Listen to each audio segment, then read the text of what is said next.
নমস্কাৰ বন্ধু-বান্ধৱীসকল, আপোনালোক সকলোকে চেনেললৈ স্বাগতম জনাইছোঁ। বন্ধু-বান্ধৱীসকল, আজি আমি কথা পাতিম কেনেকৈ আপোনালোকে নিজৰ হেণ্ডৰাইটিং টেক্সট ফাইলত ট্ৰান্সফাৰ কৰিব পাৰে। কেতিয়াবা কি হয় যে কলেজৰ বা প্ৰজেক্ট দিয়ে, যাৰ কয় যে তুমি এইটো প্ৰজেক্ট এটা বনোৱা, তেতিয়া আমি প্ৰজেক্টটো বনাওঁতে হাতেদি বনাই কমপ্লিট কৰি দিওঁ, পিছত কয় যে বোলে কমপ্লিট হাতেদি কৰিলে নহ'ব, তুমি প্ৰিণ্টত উলিয়াব লাগিব। তেতিয়া আমাৰ আকৌ অসুবিধা হয়। আমি আকৌ একেটা প্ৰজেক্টে হাতেদি লিখাৰ উপৰিও আকৌ লেপটপত টাইপিং, লেপটপ বা কম্পিউটাৰত টাইপিং কৰিবলগীয়া হৈ যায়। তাৰ কাৰণে আকৌ এটা এক্সট্ৰা সময় লাগে আৰু আমাৰ একেটা কামকে দুবাৰ কৰিবলৈ মন নাযায়। সেইবাবে আপোনাৰ ওচৰত এনেকুৱা সুবিধা আছে, যাৰ সহায়ত আপোনালোকে নিজে লিখা হেণ্ডৰাইটিংটো পুনৰ প্ৰিণ্ট আউট উলিয়াব পাৰে। হেণ্ডৰাইটিংখিনি নিজৰ প্ৰিণ্ট আউট উলিয়াই পিনি ল'ব পাৰিব আৰু তুমি টেক্সট ফাইলত ট্ৰান্সফাৰ কৰি প্ৰিণ্ট আউট উলিয়াব পাৰিব। চ' আহক বন্ধুসকল, আজি জানো কেনেকৈ আপোনালোকে নিজৰ হেণ্ডৰাইটিং টেক্সট ফাইলত ট্ৰান্সফাৰ কৰিব পাৰে।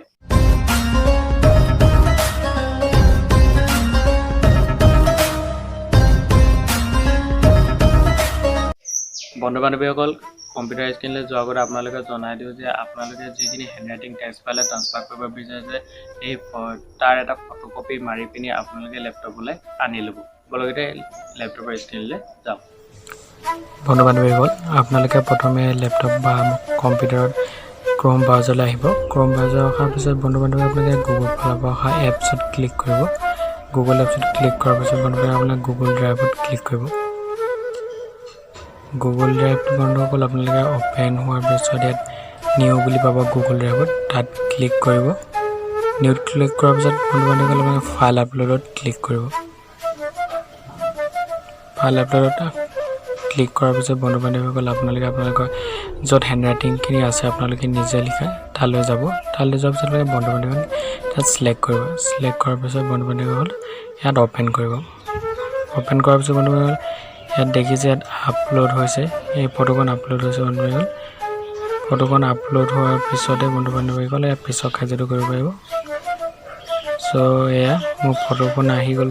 বন্ধুসকল ইয়াত ৰাইট চাইড আহিলে অহাৰ পিছত যিখন ফটো আপোনালোকে পাব, অৰ্থাৎ মই দুখন আগৰ পৰাই আনি থৈছিলোঁ, তাৰে এখন যে মোৰ নিজে হেণ্ডৰাইটিঙে লিখা, তাত ৰাইট ক্লিক কৰিব। ৰাইট ক্লিক কৰাৰ পিছত বন্ধুসকল ইয়াত অ'পেন নোট বুলি অপশ্যন এটা পাব। অ'পেন নোটত ক্লিক কৰাৰ পিছত গুগল ডক্সলৈ যাব। গুগল ডক্সত অহাৰ পিছত গুগল ডক্সত ক্লিক কৰিব। ক্লিক কৰাৰ পিছত বন্ধুসকল গুগল ডক্সটো অ'পেন হ'ব। অলপ সময় লাগিছে বন্ধুসকল, কিয়নো আমাৰ ইয়াত অলপ নেটৱৰ্কৰ প্ৰব্লেম দিয়ে।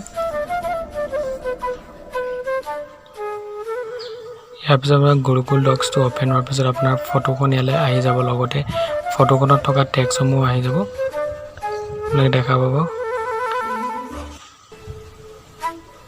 ইয়াত দেখিছে বন্ধুসকল আপুনি এখন ফটোখন আহি গৈছে।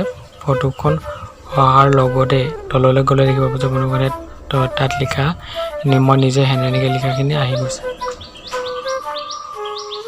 আহি যোৱাৰ পিছত তলত দেখিব নিজে কিন্তু আহি গ'ল, দেখিলে তো সম্পূৰ্ণৰূপে আহি গৈছে। আৰু ইয়াত আপোনালোকে যেতিয়া আহি যায় তাৰপিছত চাব যাতে স্পেলিং মিষ্টেক নহয়, কেতিয়াবা স্পেলিং মিষ্টেক হৈ যায়, যিটোৰ প্ৰতি আপোনালোকে ধ্যান দিব। আৰু ইয়ালৈ অহাৰ পিছত বন্ধুসকল আপোনালোকে ইয়াত চিলেক্ট কৰিব পাৰিব, গোটেইখিনি চিলেক্ট কৰি ল'ব।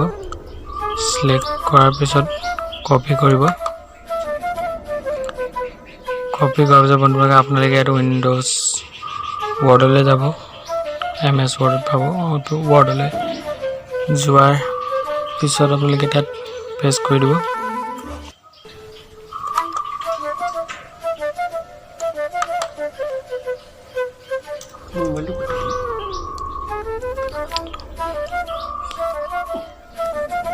অলপ সময় ৰখিব, আহিব। অহাৰ পিছত এনেকৈ দেখা দিছিলে কি কৰিব পাৰিব। ইয়াত দেখিলে সম্পূৰ্ণৰূপে আহি গৈছে। কেৱল কালাৰটো চেঞ্জ হৈ আহিছে, আনকালে ব্লেক আহি বৰ্তমান গ্ৰীণ হিচাপে আহিছে। তো আপোনালোকে এইটো চিলেক্ট কৰি পিনি চেঞ্জ কৰি ল'ব পাৰিব। চ' এনেদৰে আহি যাব। হেণ্ডৰাইটিংটো আপোনাৰ টেক্সট ফাইলত ট্ৰান্সফাৰ আপুনি মোবাইলতো কৰিব পাৰে। যদি বোলে আপোনাৰ লেপটপ নাছিলে আপুনি মোবাইলত কৰিব পাৰে। মোবাইলত কৰোঁতে আপোনালোকে এটা কথা ধ্যান দিব, যাতে আপোনালোকৰ মোবাইলটোত ক্ৰম ব্ৰাউজাৰ থাকে আৰু লগতে আপোনাৰ মোবাইলটোত গুগল ড্ৰাইভ আৰু গুগল ডক্সটো ইনষ্টল হৈ নাথাকে। গুগল ডক্স বা গুগল ড্ৰাইভটো যদি আপোনালোকৰ মোবাইলত ইনষ্টল হৈ আছে, তেনেহ'লে আপোনালোকে দুটা এপক প্ৰথমে আনইনষ্টল কৰি ল'ব। তাৰপিছত আপোনালোকে পুনৰ ক্ৰম ব্ৰাউজাৰলৈ গৈ পুনৰ মই লেপটপত ডেকৰেট কৰিলে হৈ যাব। বন্ধুসকল ভিডিঅ'টো ভাল পালে যদি মোৰ চেনেলটো ছাবস্ক্ৰাইব কৰিব আৰু ভিডিঅ'টো লাইক কৰিব আৰু পাৰিলে ভিডিঅ'টো শ্বেয়াৰ কৰি দিব ধন্যবাদ